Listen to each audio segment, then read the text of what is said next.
నమస్కారం. ఈరోజు మనం భగవద్గీత 2వ అధ్యాయం సాంఖ్యయోగం లోని 19వ శ్లోకాన్ని తెలుసుకుందాం.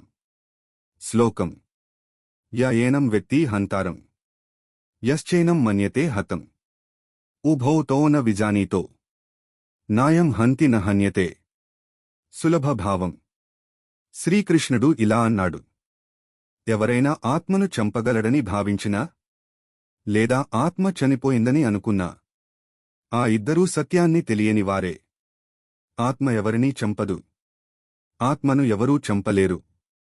వివరణ: ఇక్కడ శ్రీకృష్ణుడు ఆత్మ యొక్క శాశ్వత స్వభావాన్ని మరింత స్పష్టంగా చెబుతున్నాడు. శరీరం నశించవచ్చు, కాని ఆత్మ ఎప్పటికీ చనిపోదు.